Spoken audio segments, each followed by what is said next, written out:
a presentarte Dale. brevemente.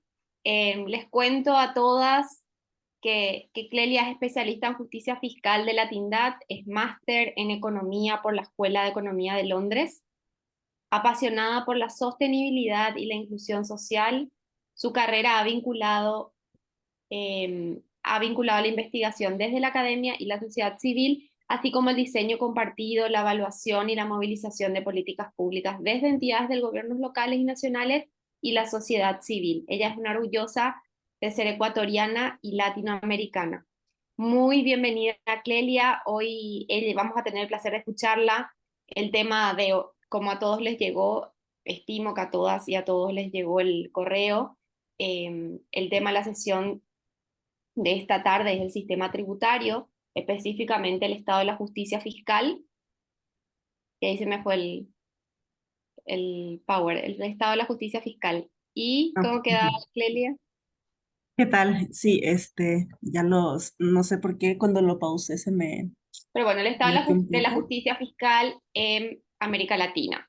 Sí, Para ok. no Ahí está. robarte tiempo y poder sacar el mayor provecho a la clase de hoy, te dejo al mando. Súper, muchísimas gracias, Montserrat, por ayudarme a ser parte de este espacio. Para mí es un placer gigante, pues, estar acá.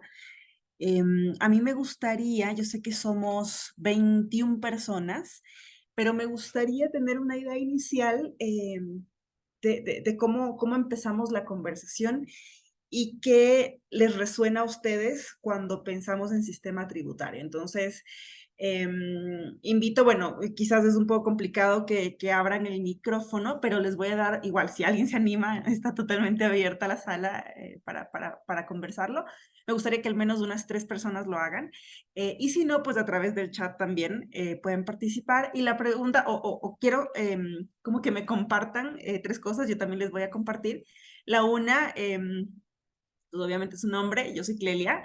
La segunda, ¿cómo vienen? En este momento vengo corriendo. Literal, siento que vengo así como todavía estoy con todas las energías, así como.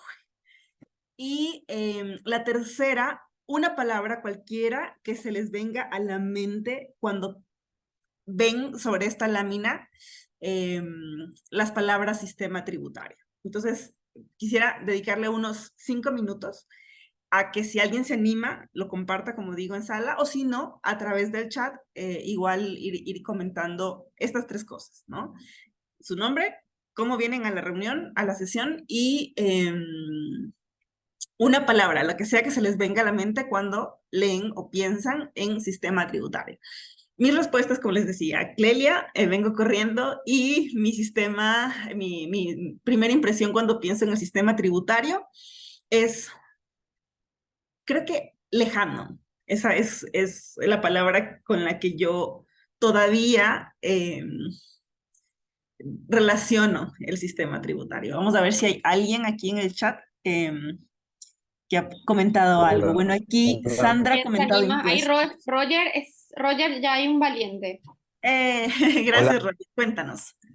¿qué tal? Mi nombre es Roger Valle García de Piura, norte del Perú. Muchas gracias. Trabajo en la ONG CIPCA, Centro de Investigación y Promoción del Campesinado, y estoy en un proyecto social que tiene que ver con la prevención de la violencia contra la mujer. Y bueno, cuando leo el tema, bueno, ahorita sí estoy ya en oficina acabando el horario de trabajo y muy atento a la clase. Y cuando escucho el tema sistema tributario, el término que se me viene a la mente, teniendo en cuenta el tema de las brechas que afronta una mujer, es inequidad y riqueza mal distribuida, perdón. Súper. Eso es bien. Muchísimas gracias.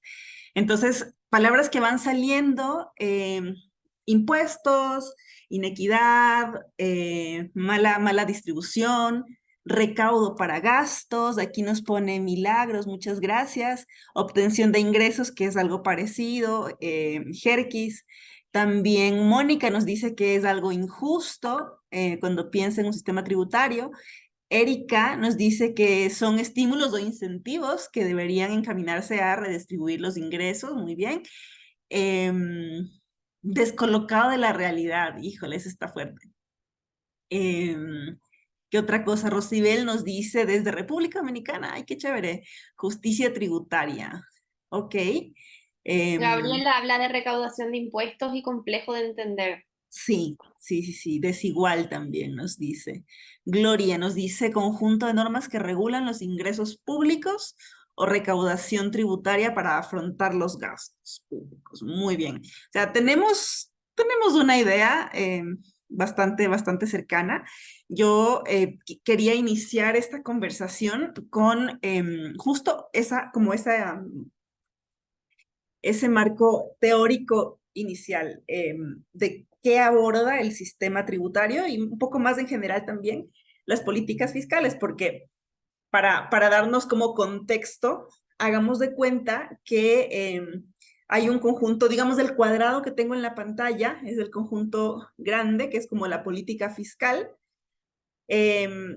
Y dentro de la política fiscal hay muchos elementos, como el tema del presupuesto, por el lado del gasto, presupuesto público, pero también está el sistema tributario que genera, digamos, la parte de los ingresos, ¿no? Entonces es como, están vinculados, ¿no? Están estrechamente vinculados. Entonces aquí algunos puntos que yo he anotado y que claramente coinciden con lo que han compartido ustedes, es que primero, o sea, lo primero que hace un sistema tributario es que genera las reglas o las formas o los canales a través de los cuales se va a distribuir cualquier recurso público que exista, ¿sí? También eso es parte de los sistemas tributarios, ¿no? Entonces, porque uno dice, por ejemplo, si yo estoy planificando irme de viaje, digo, bueno, yo voy a necesitar $20 para el hospedaje, $10 para la comida y $10 más para pasear. Pero desde el momento en el que yo defino cuánto necesito, empieza la planificación de dónde voy a sacar eso que necesito, ¿no? Entonces, detrás de los sistemas tributarios, lo que hay como la concepción quizás de las más importantes es el identificar justo qué recursos públicos necesito y de dónde los voy a obtener, ¿sí? Que es parte de la política fiscal. Entonces, nuevamente, el gran cuadrado se encarga, o sea, como tiene una decisión de qué es importante para la política pública del país en términos fiscales, y el sistema tributario entra como forma de obtener esos recursos, ¿no? Pero antes de eso, antes de llegar a qué se obtiene y qué no se obtiene, o qué tanto se está usando, qué tanto se está perdiendo, está la concepción inicial desde el día cero, cuando se creó la ley del país, que dice, para mí, tales cosas son importantes y yo les voy a asegurar un presupuesto. Y este presupuesto va a salir de A, B, C, D lugares, ¿sí? Entonces, detrás del sistema tributario hay esta primera definición. Luego, sí lo dijeron también, el tema de las desigualdades sociales y la reducción teórica que debería ser el sistema tributario. Como decían ustedes, es un sistema de recaudo que se supone debería reconfigurar un poco las oportunidades dentro de cualquier espacio. En teoría, cuando uno revisa la económica básica pura, así como 0.0 de teoría económica, que dicen, no, pues todo es perfecto y hay miles de supuestos y demás, técnicamente se debería poder alcanzar el equilibrio perfecto que llaman, solamente con la pura interacción social y económica. El problema es que todos empezamos de lugares distintos, ¿no? Es como si en una carrera alguien empezara la carrera, si la carrera es de 100 kilómetros, alguien empezara en el kilómetro 90, otros empezaran en el kilómetro 50, otros en el kilómetro 10, y otros tuvieran que empezar la carrera así como desde fuera de la cancha, ¿sí? Esa es como la realidad. Y eso la teoría económica como más básica no lo contemplaba. Entonces, una forma de corregir esas deficiencias de nuestro sistema, de esas diferencias en las oportunidades que tenemos cada persona, es también a través del sistema tributario en el que dice, bueno, pues se supone que el que más tiene debería contribuir a esa corrección del sistema con en mayor cantidad, ¿no? Y que los beneficiarios sean, los mayores beneficiarios sean aquellos que pues tienen menos o que están más afectados, los que están empezando la carrera incluso desde fuera de la cancha, ¿no? Entonces, eso como segundo gran punto. El tercer gran punto es la promoción de los derechos humanos. Los estados en general, los gobiernos tanto nacionales como locales tienen, o dentro de sus leyes, ofrecen una serie de garantías a sus miembros, a sus habitantes, ¿no? No sé, y ahí me interesaría saber, como así como sondeo rapidito, igual en el chat me van contando, como cuáles son, se les viene así como las garantías de derechos humanos o garantías en general que en su país como que son las primarias, ¿no?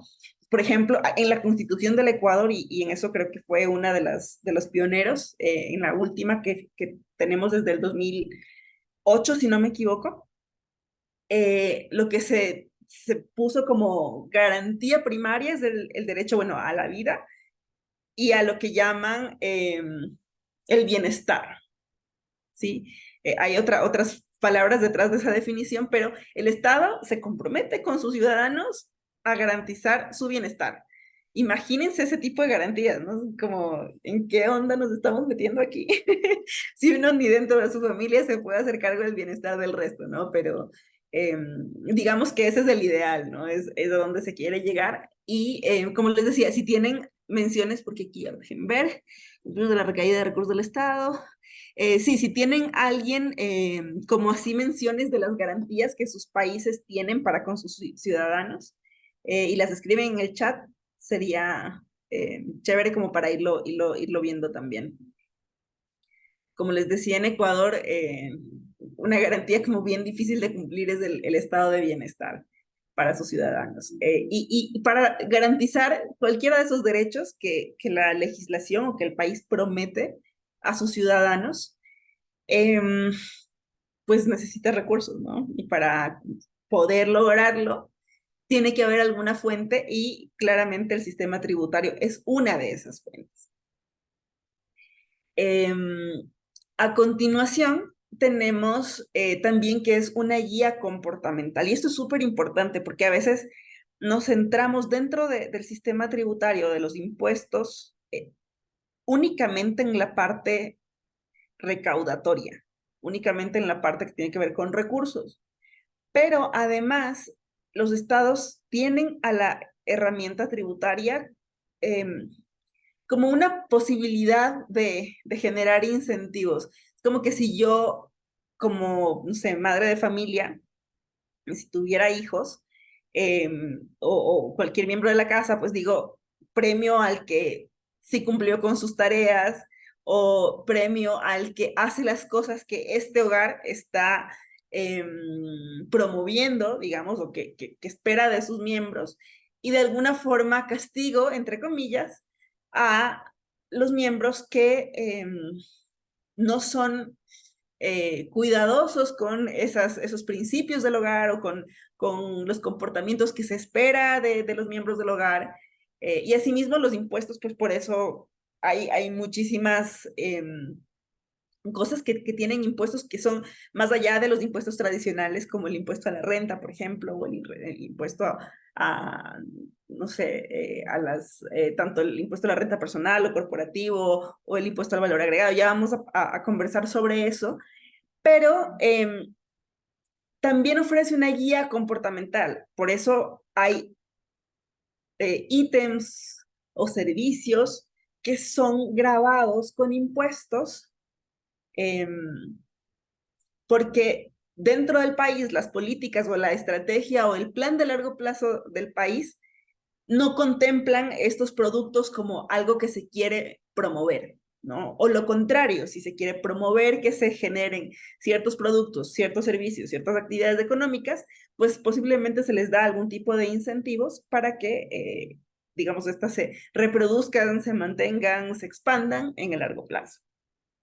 E igual aquí, sí me gustaría escuchar de ustedes, ya creo que se me fueron todos ¿cómo es? A tomarse un café o algo por ahí, pero sería ideal que me vayan contando, ya luego de que yo termine esta presentación, que piensen en algún ejemplo de guías comportamentales que hay dentro de su país o que ustedes conocen. Por ejemplo, aquí en Ecuador, una guía comportamental que hace el Estado a través de los impuestos es en el impuesto a los plásticos de un solo uso. De hecho, no solamente generó el impuesto, sino que además generó prohibición de su uso en ciertos espacios. Entonces, esta mezcla de estas dos herramientas lo que está haciendo es que el ciudadano de a pie o incluso la empresa o quien sea, que normalmente utiliza los plásticos de un solo uso, vea alternativas, busque alternativas, ¿no? Porque se espera, pues, que no se utilice tanto de este tipo de materiales dentro del país en las actividades diarias hacia largo plazo. Y finalmente, y esto también normalmente se deja de lado, y es el tema de la profundización de la democracia. Y es que los impuestos dan de alguna forma este sentido de pertenencia que deberíamos tener nosotros como ciudadanos dentro del país. Y el tema es que cuando se trata de asuntos públicos, de política pública, de lugares o de servicios públicos, hay un fenómeno. Leer, no voy a dormir. ¿Tú crees, Felita? ¿Alguien tiene Sí, el micrófono abierto por ahí? Creo que es... ¿Después de? No. Súper, gracias. ¿En qué estaba? En la profundización de la democracia. Ah, sí. Hay un tema con los servicios o con los lugares o con los recursos públicos, y es que si bien todos somos dueños de un espacio público, al mismo tiempo nadie es dueño de ese espacio público. Entonces hagamos de cuenta que hay en una urbanización, en un barrio pequeño, qué sé yo, hay un espacio, un área verde. Y esta área verde es, digamos, la utilizan todos los miembros del barrio de la organización, o urbanización, pero resulta que ninguno de ellos toma la responsabilidad de cuidarlo, porque en realidad nadie es dueño de ese espacio, ¿no? Un segundo, por favor. Pause. Reactions. Meeting info. Stop. Enable annotation for others. Type, share sound, optimize.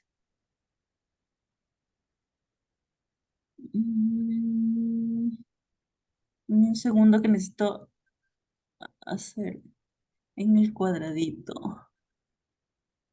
¿Dónde está mi nombre, Cleilia? Ahí donde ves mi nombre, ahí arriba, hay 3 puntitos, ¿no? Encuentro los 3 puntitos. Dice pause recording, stop recording, captions, breakout rooms, reactions, live on Facebook, YouTube, Twitch, no sé qué, annotation. Pero sobre mi nombre. Ya te entiendo. Cuadradito. Ya te entiendo. Ya. Start video, no make host, ¿verdad? Ahí. Ya. Sí. Disculpen un problema técnico. Gracias. Sí, ¿verdad? Listo. Entonces, lo que estaba mencionando acá era como este fenómeno que ocurre con los recursos públicos. Y como decía, teníamos una urbanización, un barrio pequeño que tenía un jardín, y resulta que todos los miembros del barrio utilizaban el jardín, pero ninguno de ellos lo cuidaba realmente, no se hacía cargo, digamos, de podarlo, de recoger, qué sé yo, la basura, o de podar las plantas, o de ponerle, no sé, abono a las flores, porque en realidad nadie era dueño de ese espacio, ¿no?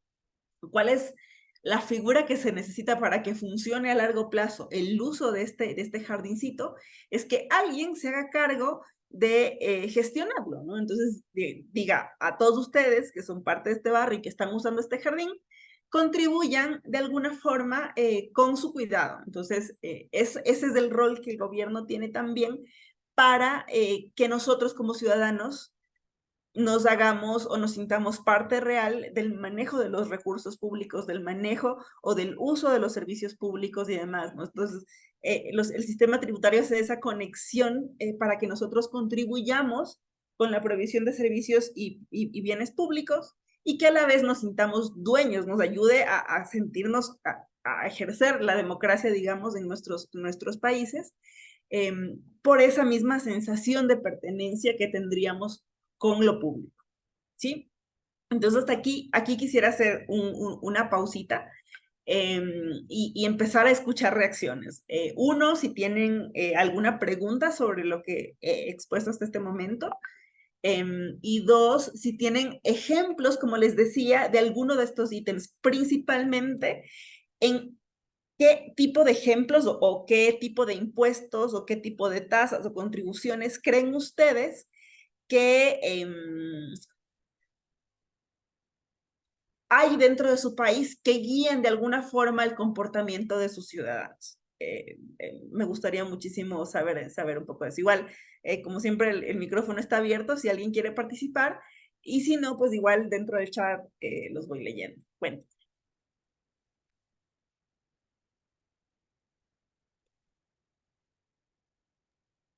A ver quién se anima. Siempre cuesta esta parte, después todas se ponen en la fila para hablar. A ver quién anda por ahí. Anita, voy tirando nombres. Ángela, Gloria, Lourdes. A ver quién se anima.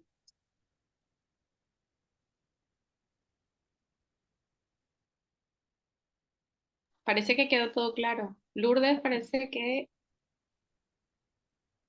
Igual lo abrió pueden hacer en el micrófono. chat también, si no quieren conversar. Pero ya digo, o sea, sería súper interesante que antes de pasar a los ejemplos y demás, revisemos de qué formas o con qué ejemplos los impuestos, los sistemas tributarios de nuestros países están haciendo estas 5 cosas, ¿no? Gabriela alzó la mano, Clelia. Sí. Súper. Dale, Gaby, por favor. Hola, buenas tardes con todas y todes.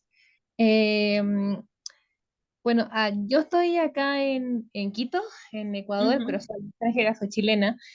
Y claro, como chilena, como extranjera, yo puedo, por ejemplo, habilitar mi RUC, que es el rol único contribuyente, para emitir facturas con mi pasaporte. Y creo que eso es una facilidad importante.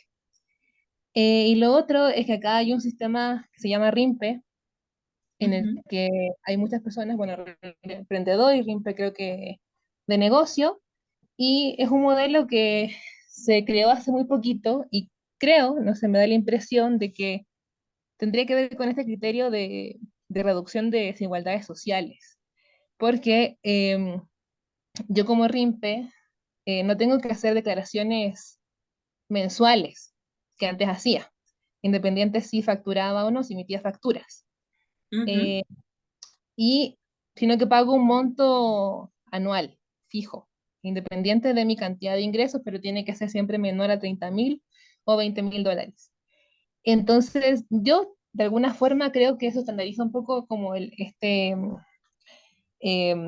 sistema, y también de alguna otra forma, pues no sé si estoy en lo correcto, pero creo que también puede facilitarle un poco más como esta aproximación o este entendimiento o esta experiencia con el sistema tributario de las personas que tienen negocios populares y que facturan menos de estos montos que ya mencioné, que somos muchas personas en realidad. Yo creo que la totalidad, gran parte de la mayoría de quienes tributan en Ecuador somos RIMPE. De acuerdo, sí. De hecho, si no me equivoco, más del 95% del tejido empresarial en Ecuador son micro y pequeñas empresas. Claro. Sí. Claro, y que de alguna manera también como que el hecho de no tener que hacer emitir facturas todos los meses que uno se puede olvidar, se atrasa, tiene que después pagar multas por esos atrasos y tener un monto fijo, una declaración, creo que es, si no me equivoco, claro, que es anual, si no me equivoco, $60, ya uno se ahorra como todo el dolor de cabeza que significa estar con las declaraciones todo el tiempo, porque además la plataforma del SRI, que es el sistema eh, tributario de acá, no es muy, digamos que no es muy amigable. De acuerdo. Sí, y esto es súper importante porque el reducción de la reducción de las desigualdades, como dice Gabriela, no necesariamente es únicamente pues a través de los temas de recursos, sino también a través de los métodos, de las formas en las que los contribuyentes somos parte del sistema tributario. El hecho de que una empresa grande tenga que hacer un mismo proceso que un emprendedor chiquito, es súper injusto, ¿no? Que ambos tengan que buscarse un contador, que ambos tengan que generar, no sé, algún tipo como decía, de declaraciones consecutivas o mensuales o trimestrales, qué sé yo. Todo eso es una carga que para una empresa chiquitita, perdón, para una empresa grande resulta mínima, pues digamos, es nada, ¿no? Por la cantidad de personal que tienen, por las capacidades, recursos y demás que tienen, versus lo que esa carga significa en trámites, en burocracia, en tiempo, para un contribuyente muy chiquitito. Entonces, es una forma también de, digamos, compensar esa desigualdad. Aquí voy a leer un mensaje que nos deja Roger, nos dice... Creo que lo señalado en la diapositiva es en lo teórico. Lamentablemente en nuestro país no se aplica. De acuerdo, y es que el tema es que si lo que estamos diciendo es que los sistemas tributarios influyen en las desigualdades. Ahora, esta influencia puede ser hacia lo positivo o puede ser hacia lo negativo. Y pasa mucho, ya vamos a hablar de los sistemas tributarios y los tipos, digamos, o cómo se los puede catalogar, pero pasa mucho que influyen hacia lo negativo, ¿no? Porque las personas que tienen poder y que tienen influencias generan lobbies, generan resistencias que al final del día se traducen en leyes que les favorecen, ¿no? Vamos a ver quién más nos escribe por acá. Dice, en mi región, al sur de Colombia, los impuestos al parecer no se ven reflejados en mejoras a los sistemas públicos básicos por la corrupción. Súper, Sandra. Sí, de hecho, bueno, la corrupción ya es, digamos, creo que más bien transversal a todo, no solamente lo público, sino también lo privado. Sobre todo en nuestra región se han visto muchísimos casos. Creo que la parte o el momento más doloroso de los casos de corrupción fue durante la pandemia, cuando incluso con mascarillas, con canastas de alimentos, con cosas de las que dependían la vida de muchas personas, se veían casos, pero estrepitosos de corrupción y que se cobraban, no sé, como 12, $15 por una mascarilla, que es como 1000% del precio normal, ¿no? Entonces, es cierto, nuevamente, como decía Roger también, eso es lo que hace la diferencia de la teoría a la práctica, ¿no? Incluso de la teoría dentro de lo que un sistema tributario de un país trata de hacer versus lo que resulta siendo implementado hacia el final, ¿no? Y con los aportantes. Vamos a ver qué dicen por acá. En Paraguay, por no actualizar tu domicilio, te aplican multas. No hay defensa del contribuyente. Se paga y después se reclama, pero en vano igual se reclama. Sí, esto pasa también por acá a ratos, pero creo que en nuestro caso es más como con las multas de tránsito, que es así, como que tienes que pagar y luego ves si puedes solucionar. Pero claro, esto es parte también del cómo se ejecutan los sistemas tributarios, ¿no? Porque puede ser que en concepción las normas no estén tan mal, pero que en la práctica no haya formas de transparencia, ¿no? Que de hecho son algunas de las movilizaciones que desde la sociedad civil se tienen para que los sistemas tributarios funcionen más eficientemente, ¿no? Que es el que tanto contribuyentes como los recaudadores, como cualquier tipo de deudor en el medio, tenga acceso a la información de recaudo, a quienes están beneficiando de ese recaudo, en qué se utiliza ese recaudo, y también hacia las cuentas, digamos, o las finanzas de las empresas, de las personas, las declaraciones que se hacen para tener un seguimiento más real de si lo que se está pagando por impuestos, en efecto es lo que se debería pagar. Entonces, también súper importante eso. Dice aquí, Mianuet, ¿estoy pronunciando bien tu nombre? No estoy segura, pero dice lo mismo ocurre en Perú sobre el tema de que no se ven reflejados de mejoras a los sistemas públicos. Saludos desde El Salvador. En Chile se está debatiendo en el Congreso el royalty minero, así es, para que las grandes industrias paguen más impuestos. Y para que sobre todo las grandes industrias mineras, ¿no? Que es el royalty que se quiere incentivar. Si no me equivoco, en ese caso particular, ya podemos asociarlo más adelante, tengo un caso o un ejemplo específico al sector minero, pero durante la pandemia y bueno, durante mucho, históricamente, digamos, ¿no? Este tipo de industrias ha tenido momentos como de muchísima bonanza, digamos, ¿no? Cuando descubren algún yacimiento nuevo, cuando por los precios internacionales se disparan sus precios, entonces de repente, digamos, hay muchísima riqueza, sobre riqueza, como se la llama, o sea, riqueza por encima de lo usual. Y el Estado normalmente no se beneficia de eso, ¿no? Porque digamos que hay como sistemas o estructuras más o menos planas en la cobra o en el cobro de impuestos corporativos. Entonces, eso sí es un problema también. Y acá dice, al Ministerio de la Mujer y Poblaciones Vulnerables le han reducido el presupuesto cuando se sabe que la violencia contra la mujer presenta cada vez cifras más preocupantes. Sí, y la verdad es que es un poco complejo, ¿no? Porque yo siento que ya esto podemos ser tema de discusión luego, que también tengo una lámina en temas de género.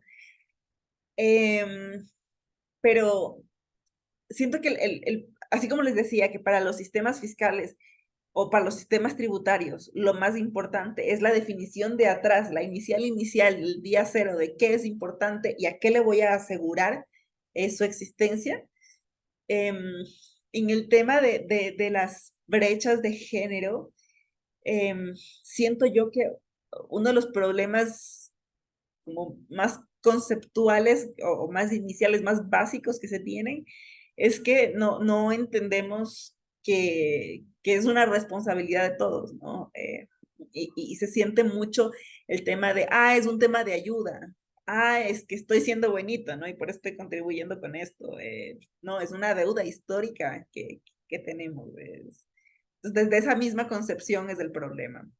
Y por eso cuando, digamos que la cartera se ajusta, de las primeras cosas que se van son las que en teoría no son primordiales. Marcha, como dices, presupuesto de mujer, sí, para asuntos de la mujer o de poblaciones vulnerables, marcha impuestos ambientales, marchan cosas que en teoría no son tan primordiales, pero que nosotros sabemos que lo son, ¿no?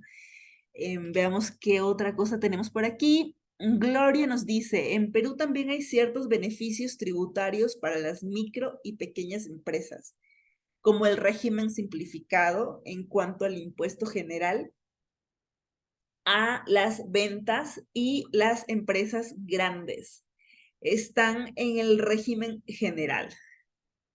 Sí, de acuerdo, sí, justo el tema de lo que comentaba Gabriela es un régimen simplificado que hay acá también, es exactamente eso. Luego, aquí hay una pregunta de Gabriela Catalán, dice, ¿hay alguna relación entre impuestos y pagos de patente municipal? Sí, sí la hay.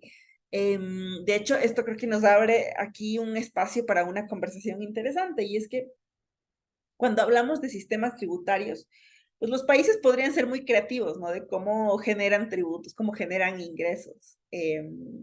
Los más comunes, las formas más comunes, ¿alguien tiene idea de cuáles, aparte de los impuestos, qué otras formas de recaudación se tienen dentro del sistema tributario?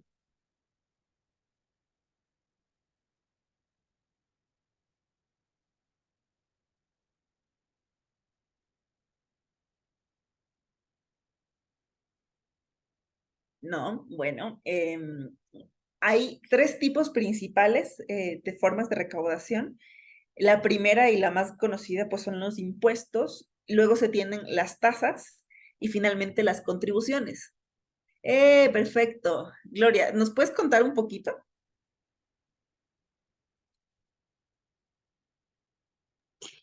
Muy buenas tardes, sí. ¿Qué tal, Gloria? Soy de Ayacucho, Perú. En realidad, como decías, se trata de ingresos por impuestos que ya están establecidos y cuyo destino también está ya destinado, ¿no? En el caso de tasas es un tanto más flexible, por ejemplo, para los gobiernos locales, ¿no? Y las Ujú. contribuciones igualmente, en tanto que los impuestos están dados por ley y no se pueden modificar. Las tasas y las contribuciones, las municipalidades, en este caso provinciales o distritales, pueden a través de una ordenanza fijar cuánto de tasa se cobra, por ejemplo, por el recojo de residuos sólidos o el otorgamiento de licencia pública, licencia de funcionamiento, perdón, o serenazgos, servicio de seguridad ciudadana, ¿no? Entonces es más, un tanto más flexible, en tanto que los impuestos ya están dados por una norma general. Perfecto, muchísimas gracias. De hecho, fuiste súper, súper clara, Gloria. Solo le añadiría, hay una diferencia como bien chiquita entre los impuestos y las contribuciones. Como decíamos, perdón, entre las tasas y las contribuciones. Como decía Gloria, los impuestos son más como a nivel un poquito más nacional, dictados por ley, y se generan con un fin específico, ¿no? Entonces, por eso seguramente quienes están un poco más relacionados con temas presupuestarios, no sé de aquí cuántas personas trabajan con temas presupuestarios, digamos, revisar presupuestos de los gobiernos o cuánto están destinando a ciertos sectores, pero normalmente, por ejemplo, se dice qué porcentaje o qué parte de lo que se recauda con cierto impuesto va a cierto fin, ¿ya? Entonces, por ejemplo, no sé, me invento que acá en Ecuador no sé, 20% de lo que se recaude por impuesto a la salida de divisas se destina a educación, ¿ya? Entonces, esto se lo genera más desde política pública, un poco más macro, y es un poco más, digamos, estable en el tiempo, ¿no? De hecho, cuando se han tratado de hacer cambios sobre los impuestos, mismo en Ecuador hemos tenido algunas revueltas, ¿no? Cuando se subió el IVA, por ejemplo, al 14%, entonces tuvo que volverse al 12%, cosas así, porque son como cosas ya como muy instauradas en el chip personal, ¿no? En el día a día.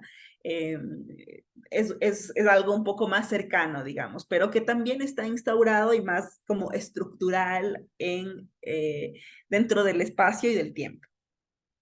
Entre las tasas y las contribuciones, como bien nos decía Gloria, tasas son normalmente un poco más generales, un poco más relacionadas con servicios un poco públicos, digamos, ¿no? Mientras que las contribuciones tienden a generarse de una forma un poco más específica. Voy a poner ejemplos. Gloria nos mencionó la tasa de recolección de basura, por ejemplo, o, no sé, la tasa de los bomberos. Este tipo de tasas normalmente se distribuyen en función a una variable, cualquiera que ésta sea. Por ejemplo, en Ecuador es en la planilla de electricidad. En función de cuánto uno consuma, a uno le cobran la tasa de recolección de residuos. Independientemente de la cantidad de basura que yo genere o de si no genero basura o lo que fuera, Digamos, ya existe también un proceso a través del cual se genera el cobro de este servicio público, que es la recolección de basura. Hay otras tasas que también se incluyen, por ejemplo, dentro de la planilla eléctrica, que es como la tasa de alumbrado público. También es un servicio público del que todos nos beneficiamos y pues de alguna forma como que el gobierno local en este caso hace que surjan los recursos para que esos servicios públicos puedan brindar. Ahora, las contribuciones, por su parte, son, como decía, un poco más específicas. Hagamos de cuenta que están haciendo un cambio de las tuberías de agua en mi barrio, que mi barrio son, me invento, 5 manzanas. Y los cambios de las tuberías solo se están haciendo en esas 5 manzanas. Entonces, en ese caso, la contribución se la cobra a los beneficiarios directos, es decir, a los residentes de esas 5 manzanas. Y se genera algún sistema en el que dicen, bueno, cada cliente o cada beneficiario va a contribuir con tanto por tantos meses, ¿no? Se genera, digamos, un acuerdo o puede ser no acuerdo, puede ser imposición también, que desde el gobierno local digan, esta es la forma en la que lo van a pagar, pero digamos es mucho más específica a una obra civil o a algún arreglo que sea como más acotado en el espacio y en el tiempo. ¿Sí? Entonces, eso por ahí. ¿Alguna duda sobre estas 3 categorías?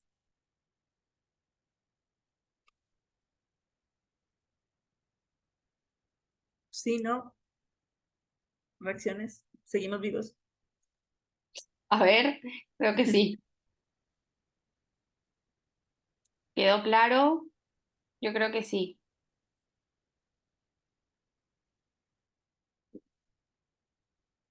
Yo entiendo que ya estamos en una hora un poco complicada, pero solamente pueden decir si sí o si no, sería maravilloso. ¿Podrías Podrías poner un poner un ejemplo? ahí. Ok. Ajá, Ángela, ¿ejemplo sobre cuál específicamente o sobre los 3?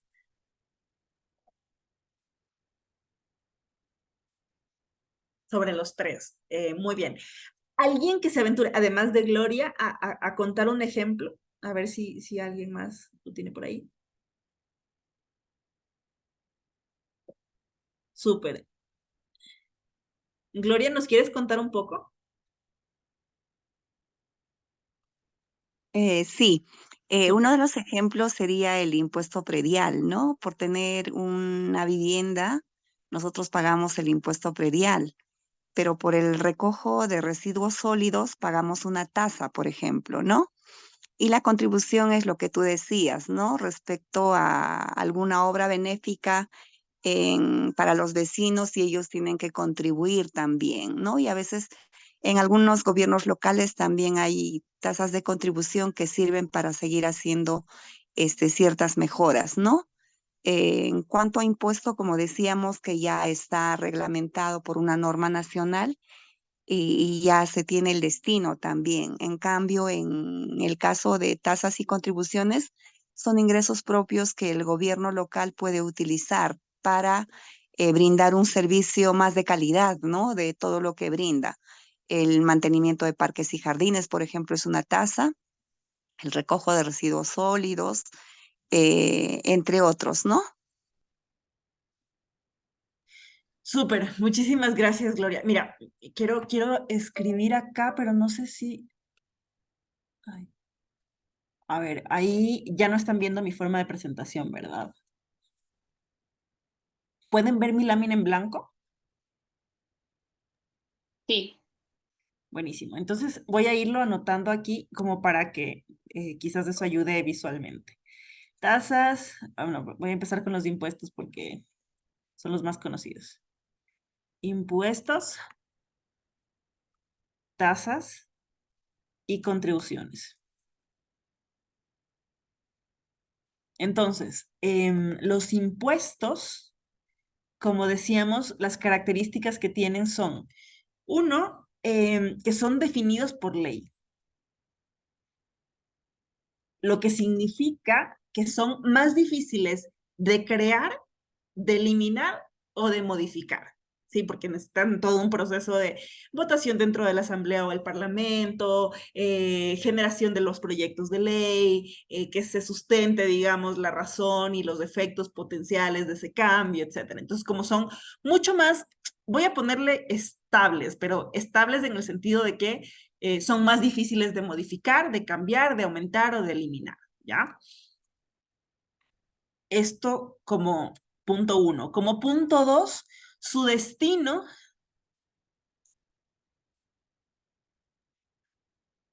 está mayoritariamente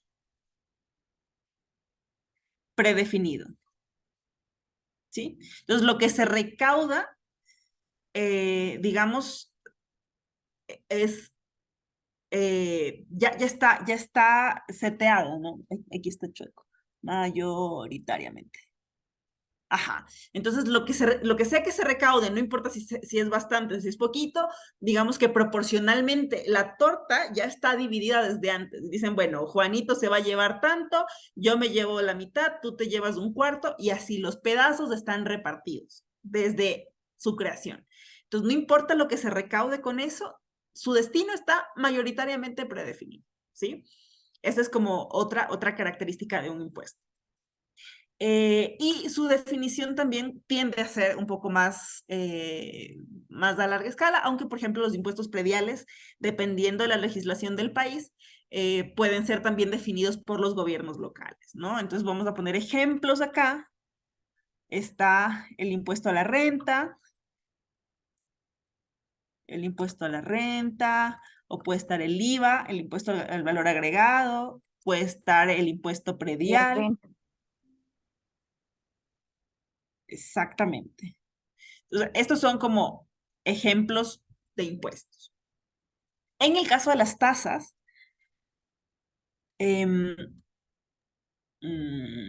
aquí. En el caso de las tasas, como decíamos, está relacionado normalmente a la provisión de servicios. Ajá, la provisión de, ay, perdón, que estoy medio chueca hoy día. Bienes o servicios, servicios públicos. ¿Sí? Entonces, lo que decíamos, alumbrado público, decíamos temas de recolección de residuos, todo lo que es como que la ciudad completa lo recibe sin distinción, que a mí no es que me cobran más porque haya más lámparas en mi barrio, o no es que me cobran más si paso más veces debajo de la luz del poste público, ¿no? No pasa eso, es, digamos, una tasa un poco más plana, que normalmente dependiendo del país, nuevamente, algunas son fijas y otras están relacionadas con consumos de otras cosas. Entonces, por ejemplo, lo que les decía, el ejemplo de la ¿cómo se llama? Del alumbrado público, es que aquí en Ecuador lo asocian al consumo de electricidad privado. Entonces, si tú pagas mucho en electricidad de tu casa, de tu oficina, de lo que fuera que tengas, eso debería dar una noción de lo que deberías contribuir al alumbrado público de la ciudad. Ya, esa es como la forma en la que se hace aquí. Pero, nuevamente, esto de aquí puede ser fijo o asociado a variables relacionadas. Que en este caso, como les decía, o sea, consumo de alumbrado público, una variable o algo que nos pueda dar luz, digamos, de cuánto debería pagar alguien, bueno, el consumo de luz privada, ¿no? Es como no necesariamente, porque no se puede cobrar explícitamente por el uso del bien público. ¿Cómo sabes, por ejemplo, si vas a cobrar, me voy a inventar por el tema de recolección de basura? Es muy difícil instaurar el tema de cuánto espacio dentro del camión de basura está ocupando cada persona, ¿no? Entonces no se puede hacer un cobro diferenciado en ese sentido, pero hay otras variables que pueden ayudar a definir si una persona debe contribuir más que otra para cierto servicio público, o el gobierno puede decir, ¿saben qué? No me voy a complicar la existencia, se cobra a todos tanto, ¿ya? O sea, podría pasar. Y aquí lo que decía, ejemplos. había mencionado la tasa de recolección de basura o alumbrado público. Ustedes también tienen esas dos tasas. Bueno, esas dos son las que a mí, en mi caso, en Ecuador, llegan en la factura de la luz, de la electricidad. ¿Alguno tiene algún otro ejemplo que se le venga a la mente?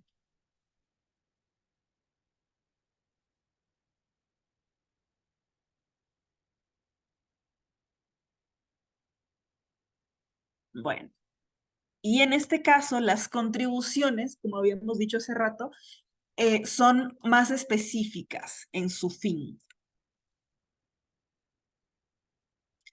Gabriela, ¿alzaste tu mano? Sí, una pregunta, porque yo me he dado cuenta es que, por ejemplo, aquí en la ciudad de Quito hay un pago, no sé si será así, pero es mi impresión, de que hay un pago diferenciado por ciertas zonas, que en ciertas zonas, por ejemplo, servicios como la electricidad es mucho más costosa que en otras. Totalmente, totalmente. Entonces, por las características del barrio, por ejemplo, no sé, un ejemplo local, aquí en La Chiris, frente a la Carolina, que es un espacio comercial, donde hay un centro comercial muy grande cerca, un espacio de oficinas, el servicio de luz es carísimo, en comparación con barrios como la Vicentina, por ejemplo, en donde el costo es menor, siendo que se ocupa la misma cantidad de electrodomésticos, la misma cantidad de tiempo, de luz encendida, entonces ahí esa diferencia como por zonas, mi pregunta es por qué, o sea, a qué está asociado y a qué se debe. Creo que tiene que ver con el sentido de redistribución que tiene en general, ¿no? Un servicio público. Eh, y ocurre no solamente con el tema de la electricidad, ocurre también con el tema de, por ejemplo, los precios de las viviendas o los impuestos prediales nada más, ¿no? Porque un impuesto predial, por ejemplo, te dice vas a pagar tanto y ese tanto está calculado sobre el tamaño del bien, las características del bien inmueble, pero también del barrio en el que estás, porque eso le va a dar el precio al lugar en el que estás, ¿no? Entonces, en teoría, si estás viviendo en la Shiris, en un espacio que para quienes no conocen Quito, pues sí está al lado del centro financiero, está al lado de los centros comerciales, no son tan grandes, pero digamos de los más conocidos de la ciudad, en un sector digamos, de renta promedio medio alta, entonces tendrás la capacidad de pagar un poco más por la electricidad a que si estás en un barrio popular en el que tienes una capacidad de pago menor, ¿no? Esa es como la idea inicial y que debería estar asociado, o sea, si funcionara de forma adecuada, debería estar asociado con el objetivo de redistribución de recursos, reducción de desigualdades del servicio público dentro de la política tributaria. Dos personas más alzaron sus manos. Permítanme ver.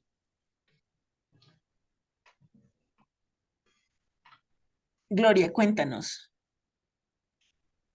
Sí, respecto al impuesto predial, esto está ligado al valor arancelario que fija el Ministerio de Transportes y Comunicaciones, de acuerdo, por ejemplo, en la zona urbana, en el casco urbano, se tiene pistas y veredas adecuadamente, entonces el valor arancelario es mayor y esto se multiplica por el área de terreno sin construir, aparte por el terreno del área construido y también con los acabados, de cuántos pisos es, de qué material, los acabados y todo lo demás. Por eso que el monto es mayor, ¿no? En cuanto a las tasas, por ejemplo, de limpieza pública, tiene que ver con un estudio de costos que se realiza porque usualmente en las zonas urbanas, en el casco histórico, el centro histórico, el recorrido de los vehículos que recogen los residuos sólidos son con mayor frecuencia y también el barrido de las calles y la disposición final, ¿no? Lo que quisiera que quede claro también es de que los impuestos, cuando hay beneficios tributarios en todo caso, los impuestos no se pueden tocar.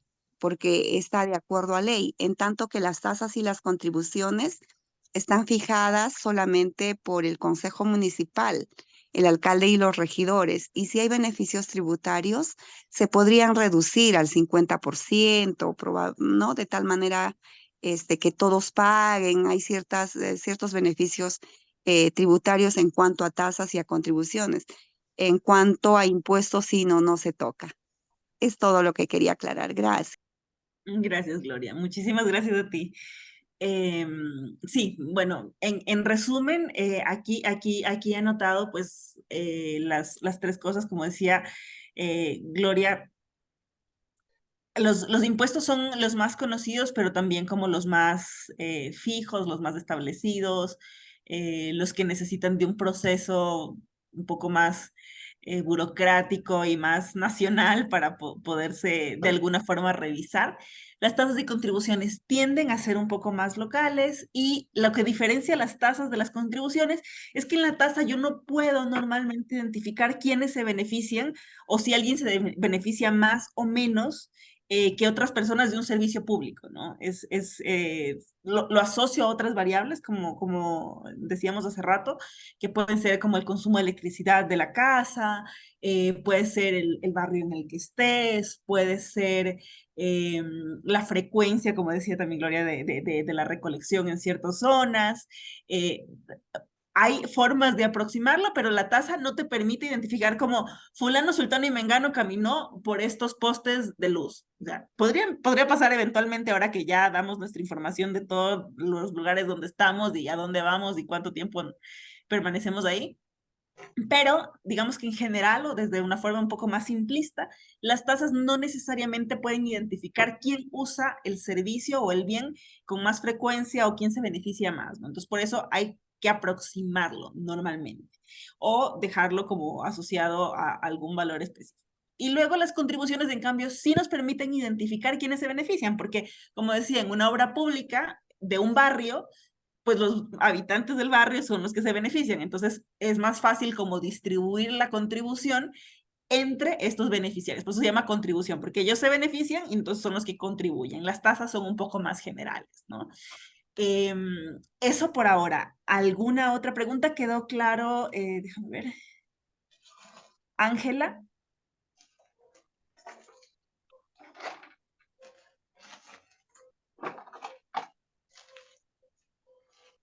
Ángela, ¿estás por ahí?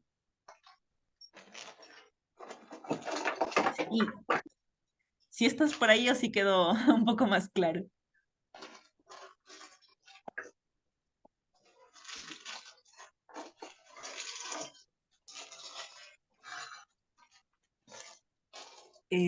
A ver, siendo las 5:08, yo voy a invitarlos a que nos estiremos un rato, que ya hemos tenido una hora sentados.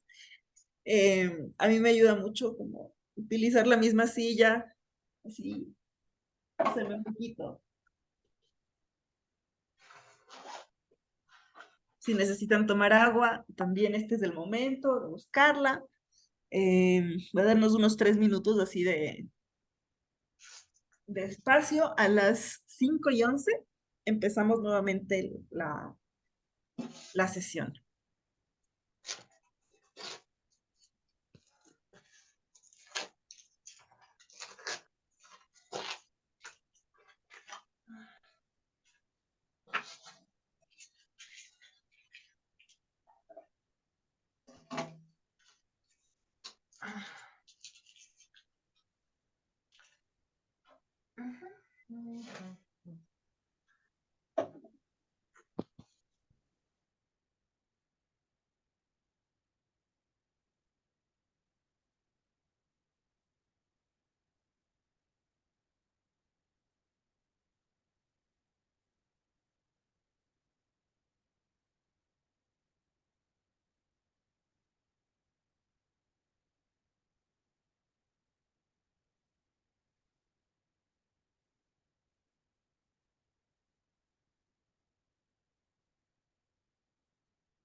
Listo, creo que estamos, ¿no? ¿Ya están por aquí? Cuéntenme si están de vuelta o si no se fueron. Solo para saber que ya estamos listos para volver a empezar. Sí, ya. Genial. Ah, perdón que se me cruza aquí tener atento el chat, la lista de los participantes y todo el tiempo. Aquí solo quería enfatizar en algo que creo que es importante como para cerrar la parte teórica, digamos. Y es que cuando se habla de impuestos, siempre se mencionan los términos directos e indirectos, y cuando se hablan de sistemas tributarios, se habla de sistemas progresivos o regresivos. ¿Alguien quiere mencionar algo respecto de esto? ¿Lo han escuchado? ¿No lo han escuchado? Son unos capos y ya saben qué significan. Solo quiero igual verificar ese tema antes de continuar a las aplicaciones, que son las dos láminas que se nos vienen, y ahí ya estamos. Pues que los progresivos van en función del ingreso o de la renta y los regresivos es indistinto, ¿no? Como, bueno, en el caso de México, en el IVA, pues es por excelencia un regresivo y el Ujú. impuesto sobre la renta, pues un progresivo. Muchísimas gracias. Sí, bueno, en efecto, algo que normalmente se moviliza desde sociedad civil es que los sistemas tributarios, especialmente en América Latina, en nuestra región, son bastante más regresivos de lo que deberían, ¿no? La regresividad, como decía, perdona que no pude ver tengo aquí la lista de participantes detrás del chat. Erika. Erika, muchísimas gracias, Erika. Como nos decía Erika, la regresividad es cuando el sistema tributario no cumple con este principio básico de que quien tiene más paga más, que se supone que es algo que debería hacer, ¿no? Y esto pasa por los tipos de impuestos que hay. Y es que hay impuestos directos e indirectos, siendo los directos los que están directamente asociados a la renta o a la riqueza de una persona. ¿Sí? Entonces, ¿qué tipos de impuestos serían directos? El impuesto a la renta, tanto personal como corporativo. ¿Qué otros impuestos podrían calificarse como directos, que estén asociados o se cobren en función de la renta o la riqueza de las personas o de las corporaciones? ¿Algún otro ejemplo? Hace rato lo mencionaron. Necesidad de justicia tributaria. Sí, Rosibel. Precisamente, sobre todo en nuestra región, que estamos un poco tarde ahí en eso. Mencionaron mucho el impuesto predial. El impuesto predial, ¿qué tipo de impuesto creen que sea? ¿Y por qué?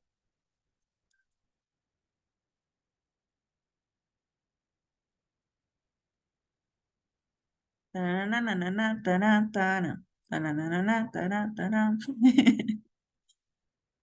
Impuesto vecinal. Ok, el impuesto vecinal. Ajá, pero ¿qué tipo de impuesto creen ustedes que sería? ¿Y por qué? O sea, directo o indirecto. Es decir, la pregunta es, ¿está relacionado con la riqueza de las personas o con su renta o no? Directo. Directo. ¿Quién nos dijo directo? Gloria, Gloria. Muchas gracias, Gloria. ¿Por qué es directo? porque está relacionado con la propiedad que tiene, ¿no? Y como decía, Ujú, este impuesto se paga de acuerdo al valor arancelario, ¿no? Y con el totalmente. acabado, el área construida, el número de pisos y todo lo demás, ¿no? Con la propiedad de la persona, al igual que el Totalmente. impuesto a la renta, ¿no? Sí, totalmente. Y acá lo voy a anotar. Y es que cuando hablamos de impuestos, su clasificación, digamos, es o directos o indirectos, es decir, están relacionados o no están relacionados con la renta, y los sistemas tributarios como tal en su conjunto son, bueno, conjuntamente todas las tasas, impuestos y contribuciones que hay están redistribuyendo los recursos de la forma que deberían, es decir, que los que más tienen paguen más en promedio que los que menos tienen o no, ¿ya? Entonces, esta es como la referencia. Los impuestos pueden ser directos o indirectos y los sistemas tributarios pueden ser progresivos o regresivos, ¿sí? Y como decíamos, como decía Gloria, el sistema, el impuesto predial está relacionado con la riqueza, porque si yo tengo una casa más grande, en un barrio más caro, con mejores acabados o más nueva o lo que fuera, eso significa que yo tengo más riqueza, ¿no? De alguna forma debería pagar más. Entonces los impuestos prediales, que están basados en estas variables o en estas características, son unos impuestos directos porque están asociados a la riqueza del contribuyente o de la contribuyente. En cambio, voy a preguntar, el impuesto, sí, bueno, el IVA, que fue algo que ya mencionaron hace rato. ¿Qué tipo de impuesto es?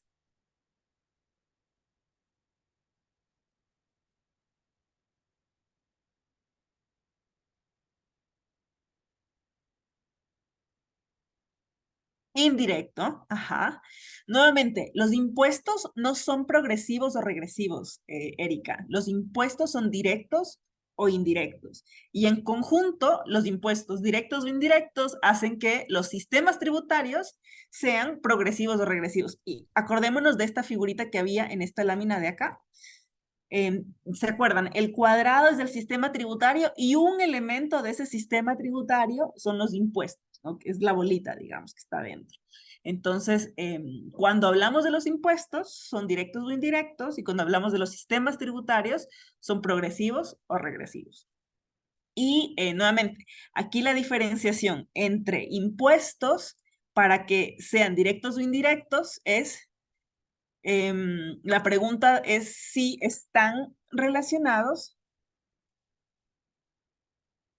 con la renta o la riqueza del o de la contribuyente.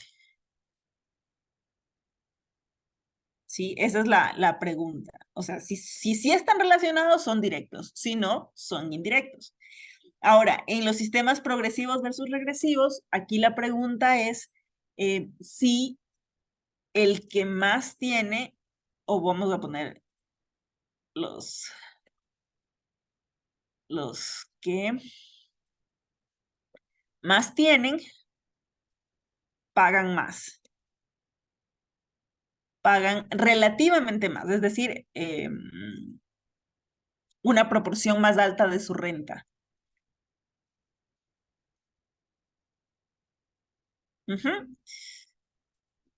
Si los que tienen más pagan relativamente más, entonces son progresivos. Y si no, entonces son regresivos, ¿no? Esas como son las preguntas, digamos, de definición. Y lo que hace, ¿qué haría que un sistema tributario sea regresivo? ¿Que haya más impuestos directos o que haya más impuestos indirectos? Indirecto. Indirectos, totalmente. Rosibel, cuéntanos, ¿por qué haría que un sistema tributario regresivo, cómo tendríamos un sistema tributario regresivo si hay más impuestos directos?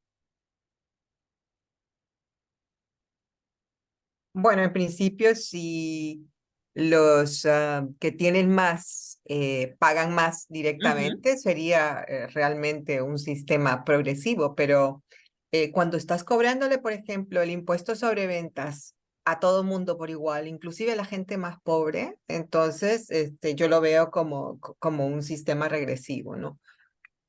Totalmente, pero el sistema, el impuesto al valor agregado o a las ventas o a los consumos son impuestos indirectos, no son más impuestos directos. Sí. Precisamente, entonces ahí estamos reafirmando el hecho de que si hay más impuestos, como tú decías, el hecho de que el que tenga más pague más, implicaría que tengamos impuestos más directos, ¿sí? Porque los directos son los que están relacionados con la renta o con la riqueza de las personas. Los indirectos son los que se generan con transacciones o por la producción o la distribución de bienes o servicios, ¿no? Entonces, y la palabra aquí que es importante es esta, la que dice relativamente más. Y es que lo que significa es, si yo gasto, me invento, voy a poner cifras así inventadas. Supongamos que el IVA para, no sé, comprar, me invento, un quintal de arroz, el IVA es $10, ¿sí? Pero ¿qué pasa si yo gano, me invento, $50 a la semana versus si gano $100 a la semana? Esos $10 de IVA que todo el mundo tiene que pagar, porque no importa si yo tengo más renta o menos renta, el precio del arroz y del IVA del arroz sigue siendo exactamente el mismo, ¿no? Entonces, yo tengo que pagar esos $10 de IVA por el arroz independientemente de lo que gane. Entonces, esos $10, ¿cuánto representan de mi renta si yo gano solo $50 a la semana?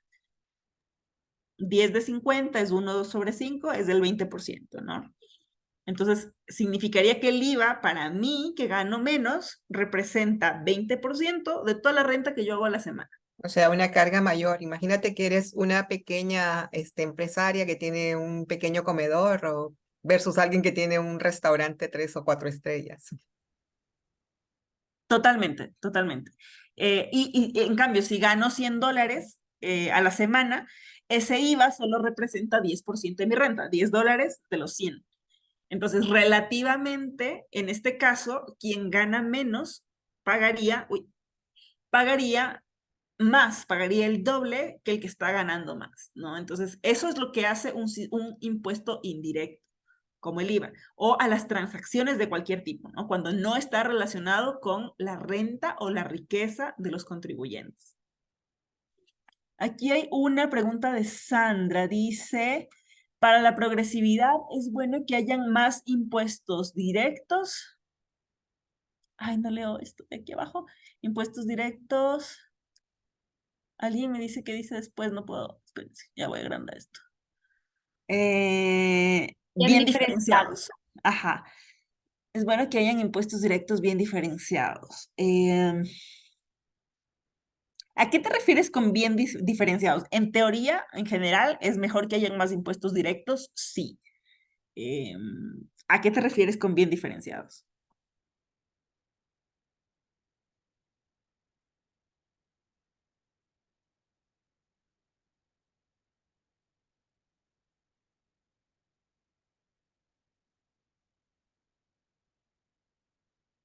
Ricos que no evadan. Quien más tiene más pague. O sea, el concepto de impuesto directo es ese, ¿no? Que el que más tiene más pague. Incluso, por ejemplo, dentro del más básico, que es el impuesto a la renta, normalmente en los países hay como una forma de escalera, ¿no? Entonces, mientras uno va ganando algo, la tasa es tanto, pero si ganas por encima de eso, la tasa es un poco más alta y así va subiendo.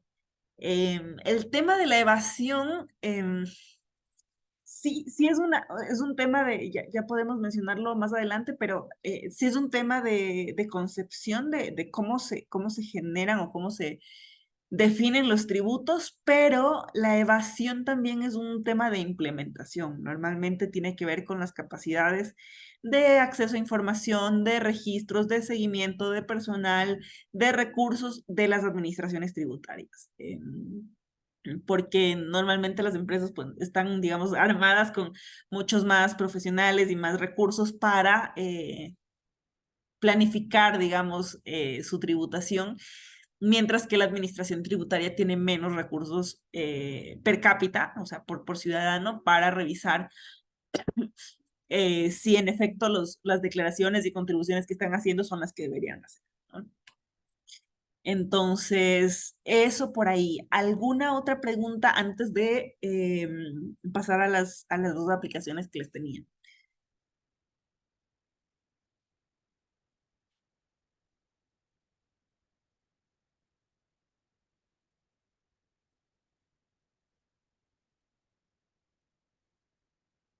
Si no, pasamos. Ajá. De mi parte, no. Mónica, la evasión tiene que ver con las políticas tributarias de cobranza.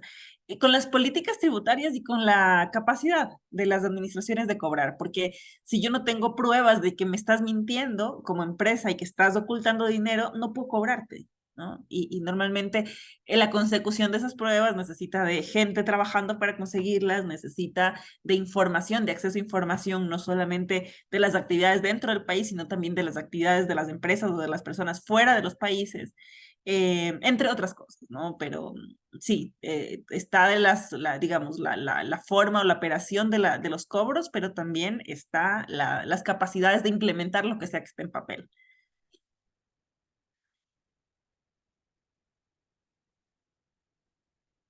¿Avanzamos entonces? Sí, yo creo que sí, Clelia, por el tiempo más que nada. Vale. Entonces, bueno, quería compartirles acá una versión de cómo el sistema tributario está vinculado, digamos, con las movilizaciones de género. Ya se había mencionado hace rato en el chat que sí, que los índices de violencia están pues bastante mal, que hay cada vez mayores desigualdades de muchas formas, y que necesitamos pues de alguna forma generar este poder real y ni siquiera de solidaridad, ni de ayuda, ni de es una responsabilidad, como decía hace rato, ¿no? La forma o las varias formas en las que los sistemas tributarios pueden influenciar ese poder para cerrar de alguna forma las brechas de género. Yo los he dividido en 4 pilares, pueden ser muchísimos más, pero digamos que para esta conversación son los que yo elegí. Y es el tema físico, el tema económico, el tema político y el tema emocional. El tema físico, ¿qué pasa cuando no tenemos garantías de seguridad, salud, bienestar que sean coherentes con nuestra naturaleza? Y pasó, bueno, muchísimo más durante, de hecho, la pandemia. Era muy difícil salir a trabajar, era mucho más peligroso porque, claro, las calles vacías, etcétera, hacían que tengamos una sensación de inseguridad mayor, sino una realidad de inseguridad mayor, ¿no? Y como siempre, la inseguridad pesa más sobre nosotras. Y eso sin contar con las realidades de personas que se identifican con otros géneros, porque el otro día estaba revisando como la expectativa de vida, que para una mujer es como de 77 años en la región, pero para una mujer trans, por ejemplo, era como de 30, 35.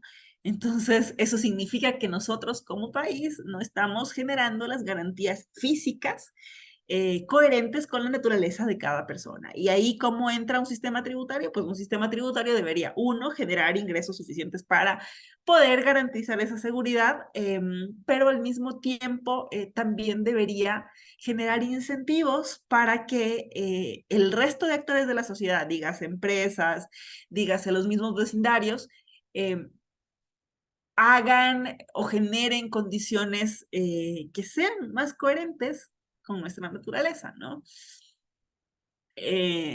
Formas de esto que igual son muy discutidas, pero se hacen, son, por ejemplo, los cambios de obras por impuestos o los cambios o los requerimientos específicos que hacen ciertos países a sus empresas, por ejemplo, que si tienes, no sé, me invento, necesitas generar o brindar un espacio mínimo de 4 metros cuadrados por persona, ¿no? Dentro de tus edificios. Necesitas brindar, en Ecuador existe esto de la pausa activa, necesitas dar tiempo a tus empleados para que se puedan mover, se puedan desestresar, puedan compartir, qué sé yo. Son garantías físicas, ¿no? Que no necesariamente solo a través del sistema tributario, pero sí desde lo público se deben generar. El segundo pilar que menciono es el económico, que tiene que ver con las oportunidades relacionadas con la educación, con el acceso al mercado salarial, al mercado laboral, a los salarios, etcétera.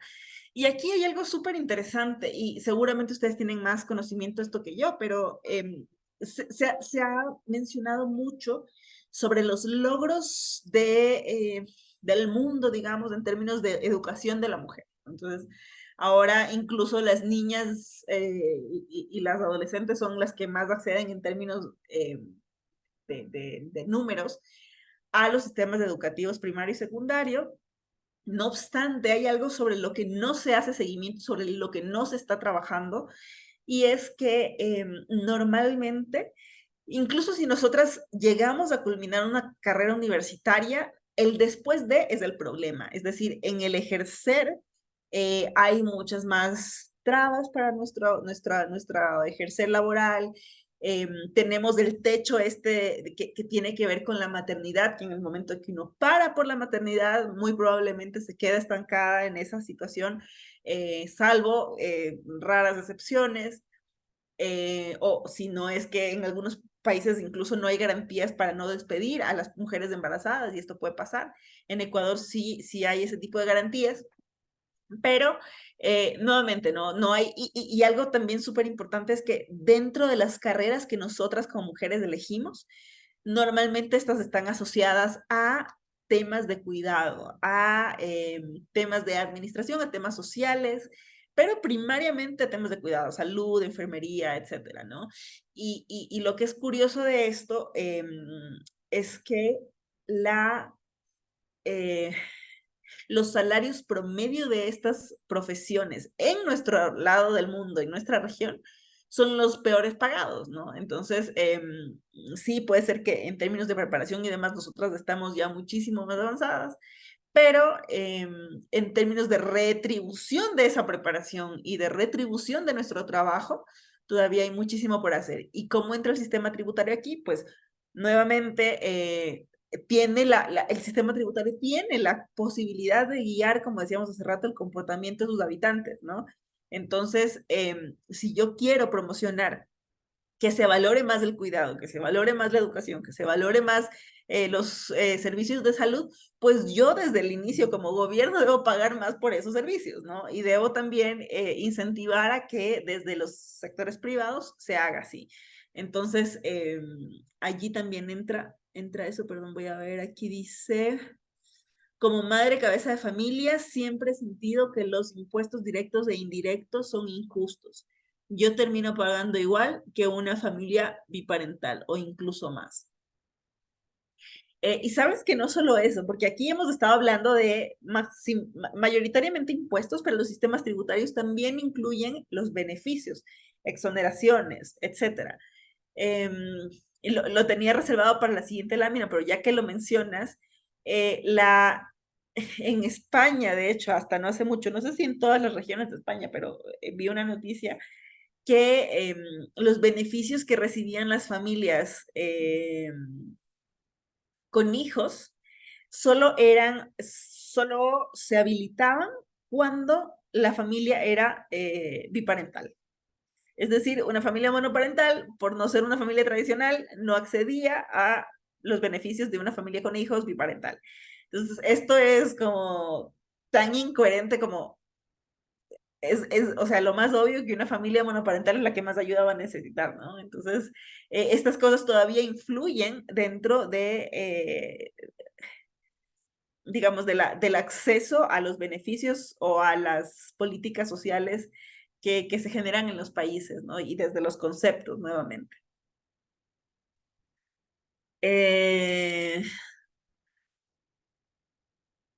Sí, justo tengo un ejemplo adelante sobre el tema de las transnacionales que ya les voy a contar. Pero antes de pasar a eso, quisiera ir al tercer pilar, que es el pilar político, y como les decía hace rato, tiene que ver con la participación en la toma de decisiones, tanto en lo público como en lo privado. Y aquí es súper importante porque, por ejemplo, no sé cómo es en sus países, pero en Ecuador, desde el cambio de la Constitución, se tiene la obligación de que si hay un binomio presidencial, es decir, presidente y vicepresidente, tiene que haber un hombre y una mujer. no importa en qué cargo quién, pero tiene que haber un hombre y una mujer. Igual dentro de las listas de candidatos a asambleístas o parlamentarios, a concejales, etcétera, tiene que haber más o menos una representación similar entre hombres y mujeres. Pero eso no pasa en todos lados e incluso dentro de las instituciones públicas en general y de las privadas también, la toma de decisiones está generalmente 3-1 en el lado masculino, ¿no? O sea, la toma de decisiones lo toman los hombres y es chistoso que incluso durante el COVID, cuando tuvimos la respuesta, el personal de primera línea de atención a salud, de respuesta a la emergencia, el 73% fueron mujeres de nuestra región. Y de ese 73%, que es la mayoría, cuando revisamos solo el grupo de tomas de decisiones sobre la misma respuesta al COVID, eran 3-1 hombres versus mujeres, es decir, como el 75% de los que tomaban las decisiones eran hombres, siendo solo el 25% del total de personal que estaba atendiendo la respuesta. Entonces, nuevamente, no, es diferente el tema de participación al tema real de toma de decisiones. Y esto no solo ocurre, como decía, en el ámbito privado, en las grandes empresas y en las o sea, en las corporaciones, sino también incluso revisa, la semana pasada o hace 2 semanas tuvimos un evento de sindicatos y hablábamos de temas de género y decíamos, bueno, dentro de los sindicatos, ¿cuántas presidentes mujeres hay de los que estaban presentes, ¿no? Y decía uno de los como 20 y pico que habían allí. Y representantes como de segunda línea habían 4. Entonces, incluso dentro de sociedad civil, incluso dentro de los espacios que estamos movilizando por ese tipo de derechos, estamos enfrentando esta realidad de que nosotras no somos parte de la toma de decisiones. Yo misma dentro de mi área son 4 hombres y yo, y digamos que en la línea de toma de decisiones probablemente yo soy la que está al final. Entonces, nuevamente, esto no solamente es un problema de las grandes corporaciones, ni del sector público, ni es de la estructura de pensamiento de los sistemas como están, y es sobre eso, sobre lo que tenemos que trabajar y cómo el sistema tributario debería estar asociado a eso. Pues beneficiar o incentivar, guiar el comportamiento para que los espacios de toma de decisión sean un poco más diversos y para que también nosotras estemos preparadas para asumir esa responsabilidad. Luego está el tema emocional y esto también, bueno, lo deben haber revisado muchísimo si han tenido clases relacionadas con el cuidado, pero básicamente se trata de la carga emocional que implica la distribución de responsabilidades de cuidado dentro de la sociedad, ¿no? Y esto también es súper importante porque el sistema tributario debería responder dentro de las garantías de los derechos humanos que habíamos revisado antes, la garantía del acceso al cuidado. Y esto se puede hacer con apoyo tanto desde, por ejemplo, guarderías públicas o casas de asilo también públicas, pero también premiando e incentivando a que los hogares provean este servicio internamente, ¿no? Reconocer que eso es un trabajo, reconocer que eso es una forma de contribución a la sociedad y son muy pocos los países, sin embargo, que tienen alguna forma de compensación sobre el cuidado. Si no me equivoco, Argentina es uno de ellos. Si quieren, en un ratito me comentan, pero son muy, muy chiquitos todavía los avances en esa línea. Hasta aquí, ¿alguna pregunta sobre esta lámina? Aquí dice, nunca he recibido beneficios sociales porque se supone que soy de clase media baja y recibo un salario cercano al mínimo. Hay generalizaciones peligrosas en la ley.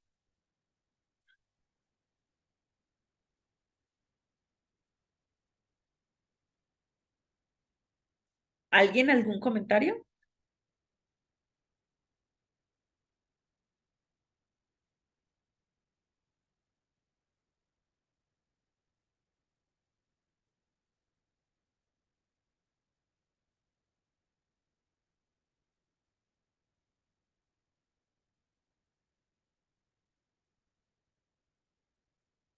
Siguen por aquí, avanzamos a la última lámina.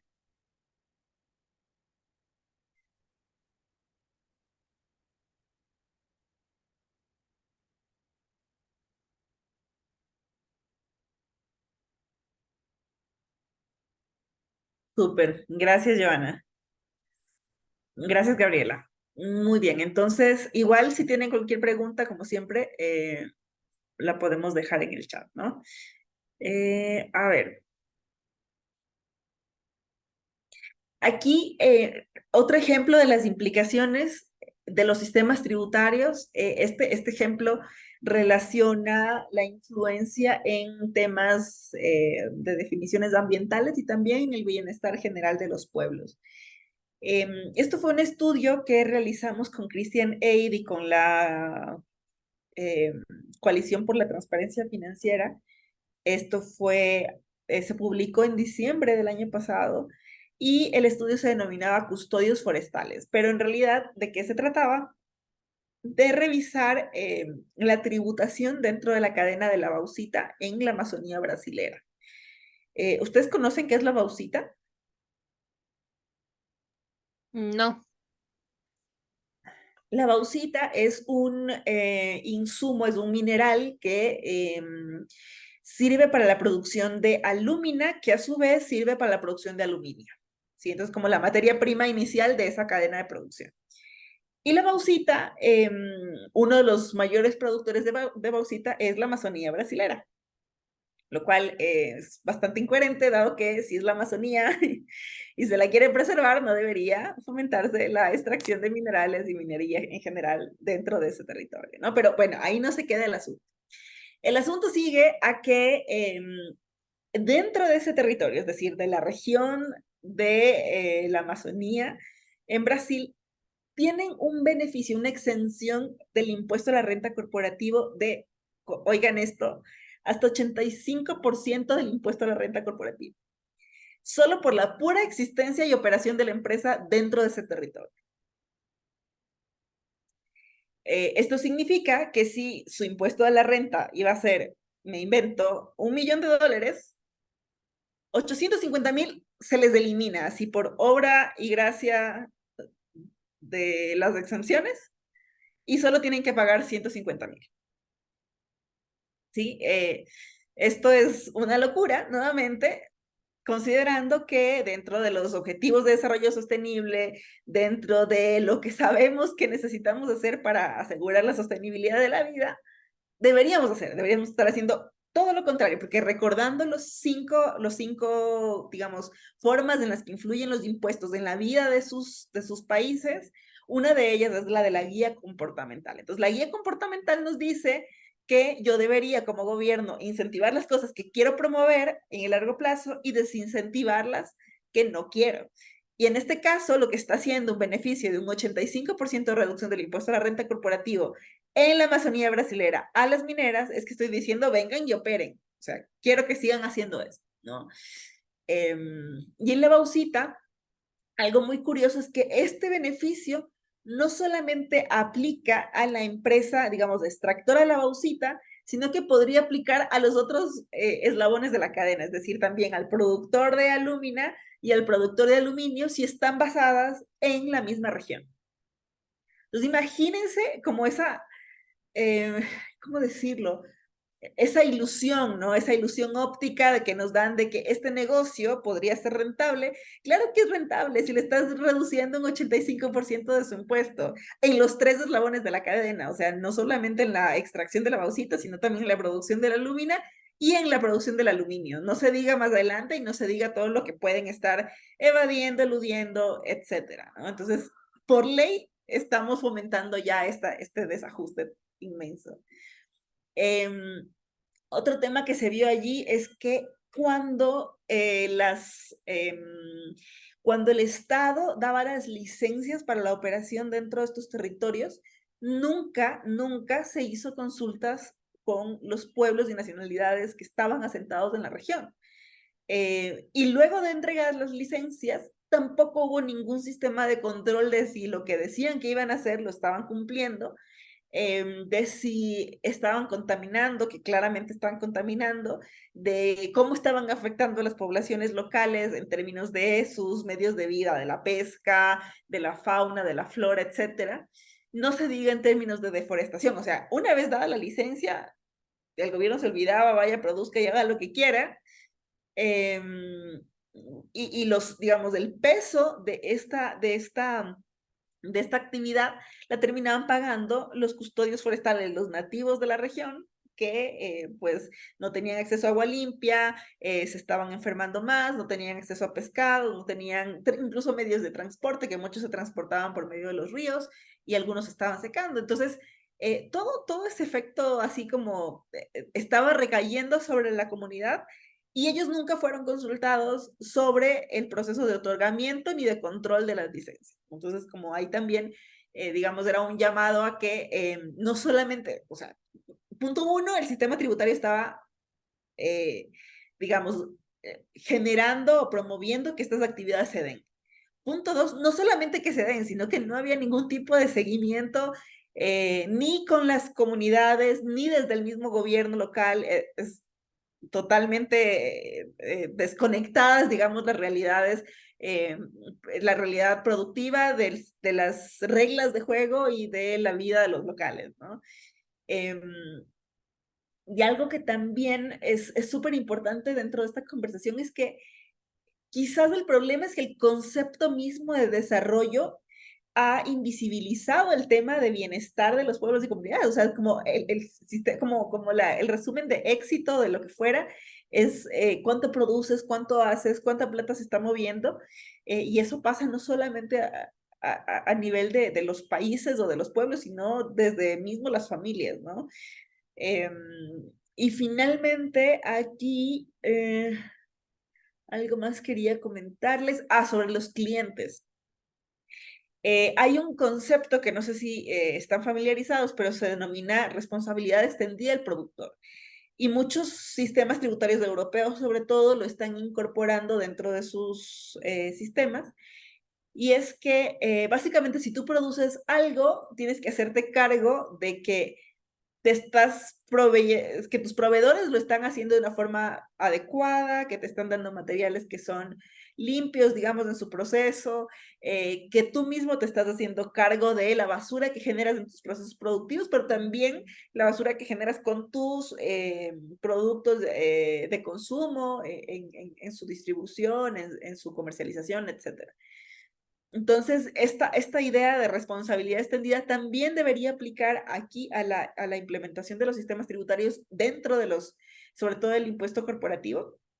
Y es que los clientes, yo como cliente, debería velar porque mis materias primas o insumos vengan no vengan sucios, digamos, con temas de violencia, de contaminación, de trabajo infantil, de muchas cosas que de a poquito se han puesto más sobre la mesa, como en términos de conciencia, pero también los sistemas tributarios deberían empujar a que una empresa se haga responsable de las cosas que está produciendo, no solamente de la plata que quiere recibir, sino también de la contaminación, de la deforestación, de todas las demás afectaciones que está causando en el ambiente, y los impuestos tienen el poder de cobrar por esas externalidades. El problema es que no hay la voluntad política para hacerlo, ¿no? Entonces, allí hay como otro espacio gigante de movilización.